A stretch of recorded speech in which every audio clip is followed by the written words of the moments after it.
অত্যন্ত সংকটাপন্ন অবস্থায় হাসপাতালে চিকিৎসাধীন রয়েছেন সাবেক প্রধানমন্ত্রী ও বিএনপি চেয়ারপারসন বেগম খালেদা জিয়া। দেশের কঠিন ও অনিশ্চিত রাজনৈতিক মুহূর্তে তার এমন মারাত্মক অসুস্থতা নিয়ে গভীর উদ্বেগে আছেন দলমত নির্বিশেষে দেশের সকল শ্রেণীর মানুষ। শুধু দেশের ভেতরেই নয়, খালেদা জিয়ার স্বাস্থ্যগত অবস্থা আন্তর্জাতিক গণমাধ্যমেও ব্যাপকভাবে আলোচিত হচ্ছে। সাবেক প্রধানমন্ত্রীর শারীরিক অবস্থা দ্রুত অবনতি, চিকিৎসার নানা সীমাবদ্ধতা এবং বাংলাদেশের বর্তমান প্রেক্ষাপটে তার রাজনৈতিক যাত্রা, এসব বিষয়ে বিদেশি সংবাদ মাধ্যমগুলো বিশেষ গুরুত্ব দিয়ে প্রচার করছে। অত্যন্ত সংকটজনক অবস্থায় হাসপাতালে ভর্তি বাংলাদেশের খালেদা জিয়া শিরোনামে সংবাদ প্রকাশ করেছে কাতার ভিত্তিক গণমাধ্যম আল জাজিরা। খালেদা জিয়ার ব্যক্তিগত চিকিৎসক ও বিএনপির স্থায়ী কমিটির সদস্য ডাক্তার AJM জাহিদ হোসেনের উদ্ধৃতি দিয়ে তারা জানিয়েছে, ফুসফুসজনিত জটিলতার কারণে ৮০ বছর বয়সী এই সাবেক প্রধানমন্ত্রী বর্তমানে ইন্টেনসিভ কেয়ারে রয়েছেন। প্রতিবেদনে আল জাজিরা বাংলাদেশের গণতান্ত্রিক আন্দোলনে খালেদা জিয়ার দীর্ঘ সংগ্রামী ভূমিকা, কারাবরণ, রাজনৈতিক পরিক্রমা ও দীর্ঘ অবস্থানের কথা উল্লেখ করেছে। তারা বলেছে, বর্তমান অন্তর্বর্তী সরকারের সময় তিনি দেশের সব মানুষের কাছে এক অনুপ্রেরণার প্রতীক। তার সুস্থতা কামনায় দেশবাসী প্রার্থনা করছে বলেও প্রতিবেদনে তুলে ধরা হয়। রয়টার্স তাদের প্রতিবেদনের শিরোনাম দিয়েছে, বাংলাদেশের বিরোধী দলীয় নেতা খালেদা জিয়ার অবস্থা আশঙ্কাজনক। নির্বাসিত ছেলে বলছেন দেশে ফেরা তার হাতে নয়। সেখানে বলা হয়, এমন এক সময়ে খালেদা জিয়ার শারীরিক অবস্থা দ্রুত খারাপ হচ্ছে যখন তার রাজনৈতিক দল বিএনপি অত্যন্ত সংবেদনশীল এক পর্যায়ের মধ্য দিয়ে যাচ্ছে।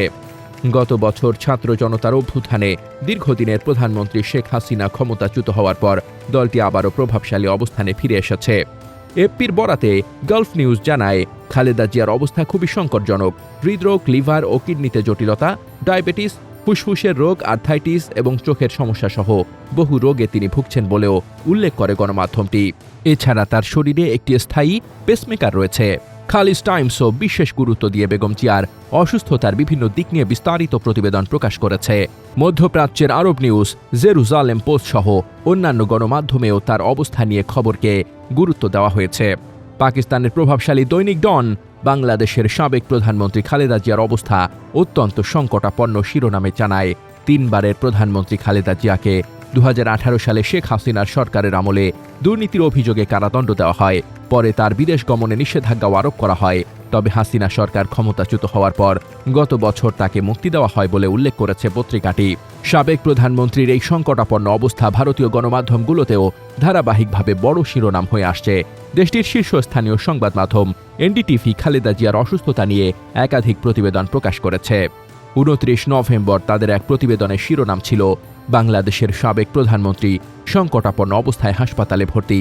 আর এক প্রতিবেদনের শিরোনাম ছিল, বাংলাদেশের সাবেক প্রধানমন্ত্রী খালেদা জিয়া নিবিড় পরিচর্যা কেন্দ্রে। সেখানে বলা হয়, ৮০ বছর বয়সী খালেদা জিয়া ২৩ নভেম্বর ফুসফুসে সংক্রমণজনিত জটিলতা নিয়ে হাসপাতালে ভর্তি হয়েছেন এবং তার অবস্থা খুবই সংকটজনক।